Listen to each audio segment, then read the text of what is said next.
The Pacific Northwest is a region known for its misty forests, rugged coastlines, and towering mountains. But beneath its serene beauty lies a darker, more unsettling side. From abandoned buildings to ancient burial grounds, this region is rich with tales of paranormal encounters, strange phenomena, and haunted locations that have been scaring people for generations. In this video, we'll take a closer look at the top most haunted places in the Pacific Northwest. From ghostly apparitions to eerie whispers in the night, these locations have a long history of unexplainable events. So sit back, turn off the lights, and prepare to journey into the most haunted corners of the Pacific Northwest. The Pike Place Market, Seattle, Washington. Pike Place Market, nestled in the heart of Seattle, Washington, is more than just a vibrant public market. It is a place steeped in history, mystery, and stories. Established in 1907, it has seen generations of locals and tourists pass through its iconic red brick arches, drawn by the promise of fresh fish, local produce, handmade crafts, and a certain indefinable energy that pulses through the air. But beneath its bustling surface, there is a darker side to the market. The kind of side you feel when the crowd thins, the bright lights flicker, and the shadows grow long. In the late hours of the evening, after the stalls close and the vendors pack up, the market takes on an eerie quiet that has led to rumors, whispers, and ghostly sightings for as long as anyone can remember.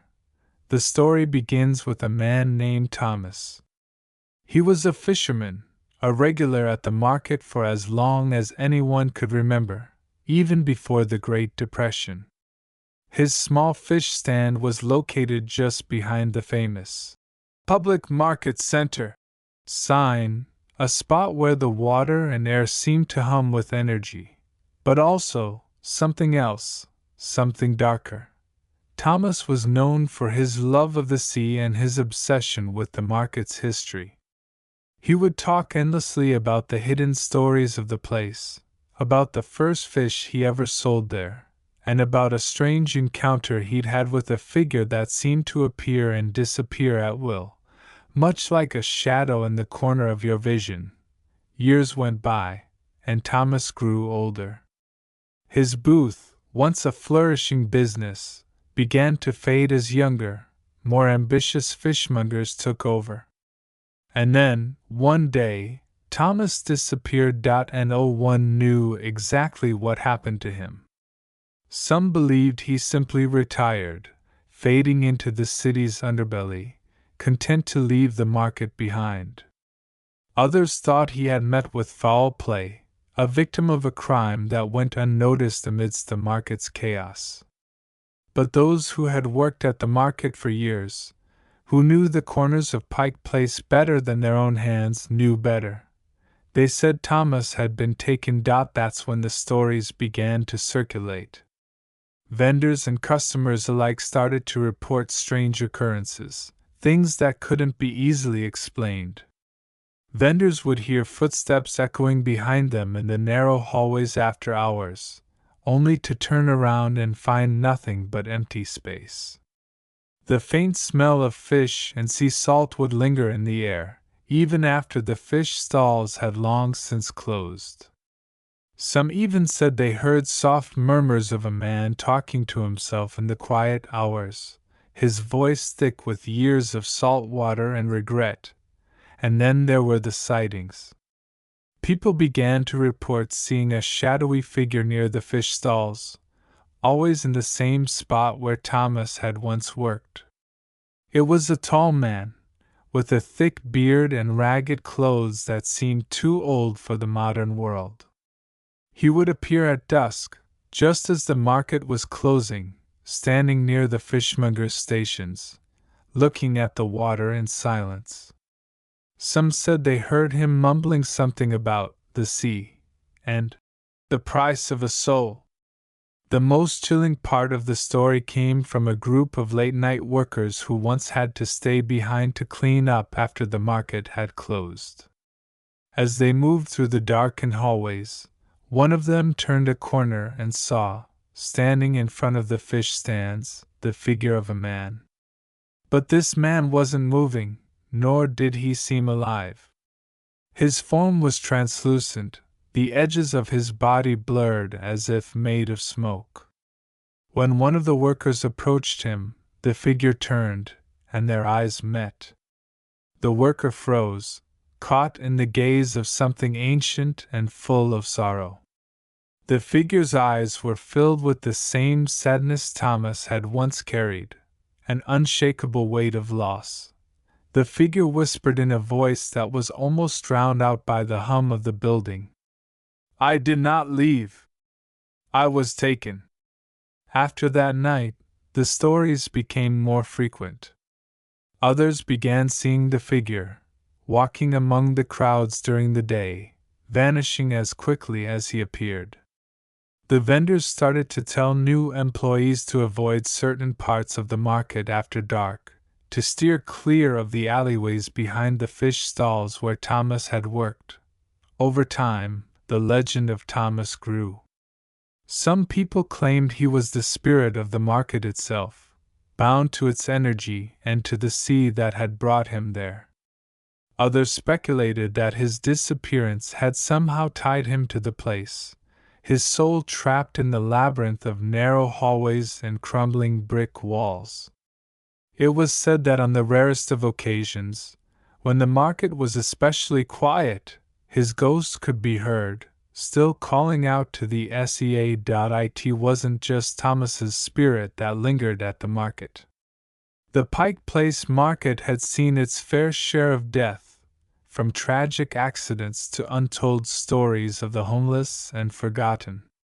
It is said that the spirit of the market weaves these stories into the fabric of the space itself, creating an energy that vibrates with the past and refuses to be forgotten. As the years passed, the stories of the ghostly fishermen persisted.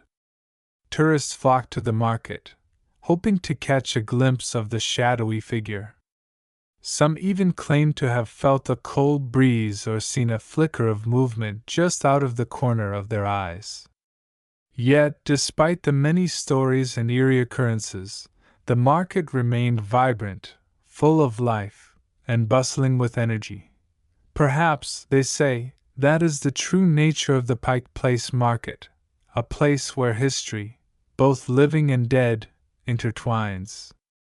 Where the past and present are forever bound, and where the spirits of those who once walked its halls continue to haunt the cobblestones and the fishmongers' stalls. No one really knows what happened to Thomas. Some believe he was consumed by the very sea that had brought him to Seattle.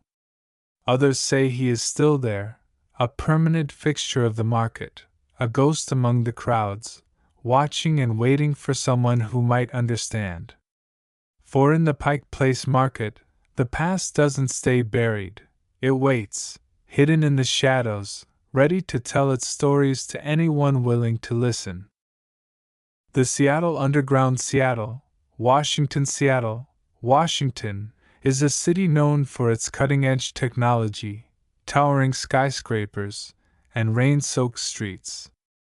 Yet, beneath the bustling streets and vibrant city life, lies a hidden world, a forgotten city from the past that remains largely unknown to most of its residents.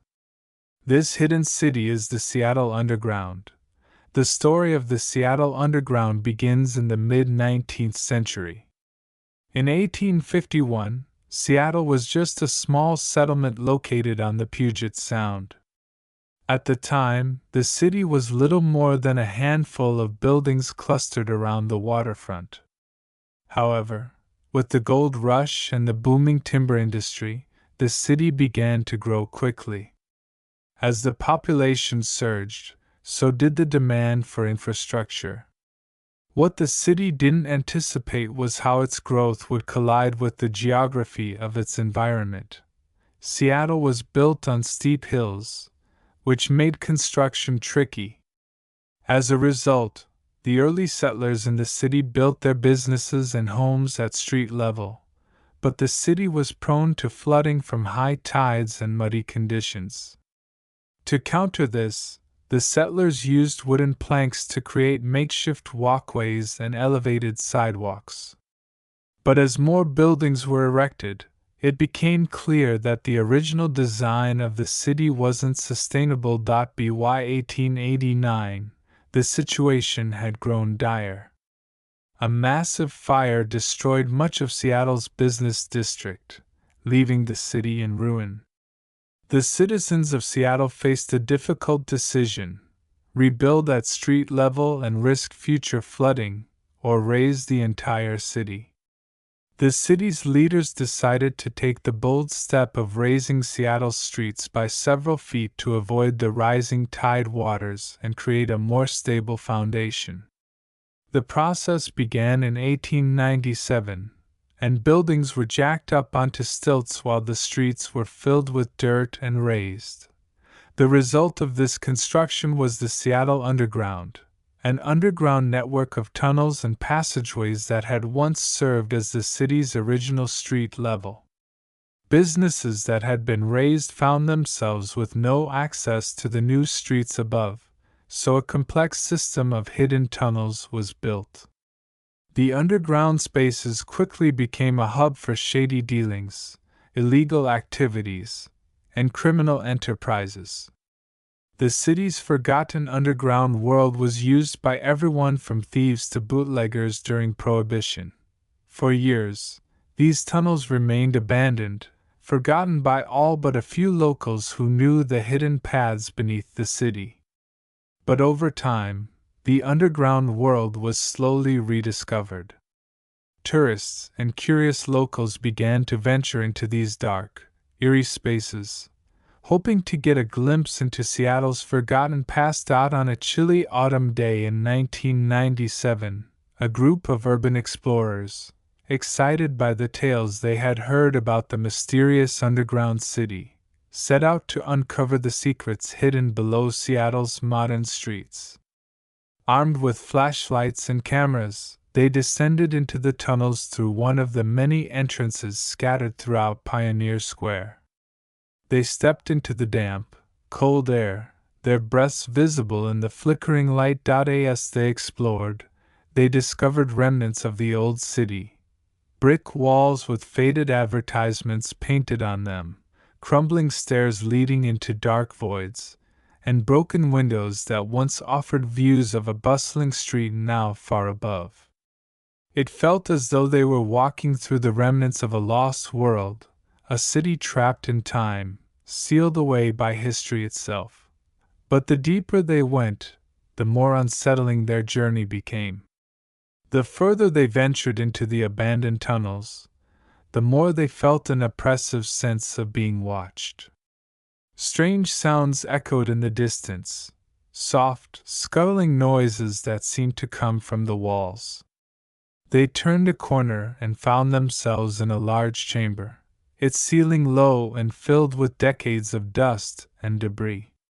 As they examined the area, one of the explorers noticed a set of old, rusted chains hanging from the ceiling, and a large wooden door at the far end of the chamber. The door appeared to be locked, but something about it seemed different from the other abandoned rooms in the underground. It was as if it had been sealed for a reason, as if something inside it had been waiting for years, or perhaps centuries. Intrigued, the group approached the door cautiously, their hearts beating faster with the anticipation of what they might uncover. When they finally managed to pry the door open, a thick, acrid smell flooded their senses. Inside the room, they found a strange and unsettling sight: old wooden crates stacked haphazardly in the dim light, along with remnants of objects they couldn't identify. In the center of the room, there was a large metal grate in the floor, partially covered by debris. The air felt thick with the weight of something ancient and forgotten. One of the explorers, a young woman named Maya, ventured closer to the grate. She could hear a faint, rhythmic sound from below, almost like a heartbeat. Compelled by an inexplicable pull, she crouched down to examine the grate more closely. As her hand brushed the edge, the floor beneath her trembled, and the rhythmic sound grew louder, almost deafening. Before she could react, the room seemed to shift, the walls groaning as though something deep below had stirred from its long slumber. The explorers rushed toward the exit, but as they turned back to the door, they saw a shadow moving across the threshold, a dark figure, vaguely human in shape, but with glowing eyes that reflected the light of their flashlights. Fear surged through their veins as they scrambled up the crumbling stairs to the upper levels, the sound of the shadow's footsteps growing closer and closer. When they finally emerged from the underground, gasping for air, they looked back at the street above. The Seattle Underground, for all its dark history, still held mysteries that no one could fully explain. They had uncovered a secret buried deep within the city, one that would forever remain a part of Seattle's haunted past. The explorers never spoke of what they had seen beneath the city again. The tunnels remained, as they always had, a hidden world, full of forgotten secrets, untold stories, and the ghosts of the past. And as long as the Seattle Underground remains buried beneath the city's streets, the dark mysteries it holds will continue to haunt those brave enough to venture into its depths. The Pacific Northwest is a region rich in history and natural beauty, but it's also home to some of the most haunted places in the United States. From the eerie tunnels beneath Seattle to the misty forests surrounding Mount Rainier, these locations are not only beautiful but filled with stories of the supernatural. Whether you're a skeptic or a believer, these haunted spots will leave you with a chill down your spine. Thank you for watching. If you enjoyed this video, don't forget to like, subscribe, and share it with your friends. And if you've ever experienced any paranormal activity in the Pacific Northwest or other haunted locations, let us know in the comments. Until next time, keep your eyes peeled and stay spooky.